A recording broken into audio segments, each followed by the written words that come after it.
Bonjour. Historien spécialiste des États-Unis. C'est une surprise, François Durper. Tout le monde considère ce matin que Barack Obama a perdu ce premier débat. C'est votre sentiment également? Oui, mais il n'y a pas photo. 67% des gens qui ont regardé le débat disent Barack Obama a perdu, Mitt Romney a gagné. Débat très technique, mais il y avait un ton. Du côté de Mitt Romney, c'était un ton offensif, mais sur le contenu, il n'a pas voulu apparaître comme le président des riches, il a beaucoup parlé de la classe moyenne. Le ton de Barack Obama était un ton un peu emprunté, président, difficile de devenir le candidat quand on a été 4 ans président. On rappelait que ça faisait 1400 jours qu'il n'avait pas fait de débat. Mais il a été pris à défaut sur quoi? Sur son bilan d'abord? Il n'a pas vraiment été pris à défaut. C'est vraiment une question de ton, même presque de posture. On va regarder, tiens, Exactement. François Durper. Parce qu'effectivement, on a constaté que Barack Obama ne regardait par exemple jamais son adversaire dans les yeux, alors que l'autre, Mitt Romney, lui, allait frontalement au combat. Et on voyait... Exactement, et on voit le profil de Mitt Romney, tandis que Barack Obama essaye de regarder les Américains. Ouais. Ça, c'est la stratégie Kennedy. 1960, Kennedy fait cela face à Richard Nixon.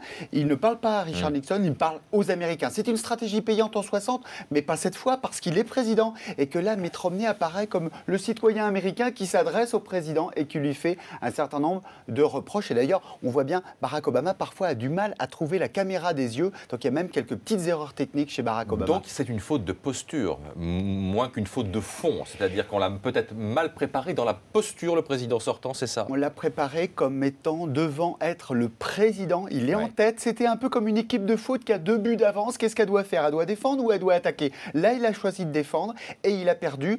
Deuxième débat, il faudra cette fois qu'il attaque et qu'il se dise dans sa tête, on est à 0-0. Les compteurs sont remis à 0. Alors, sauf qu'il fallait quand même... le chômage, on en a beaucoup parlé. On a beaucoup parlé de l'État aussi, c'était assez étonnant. Ce sont des dossiers qui sont importants.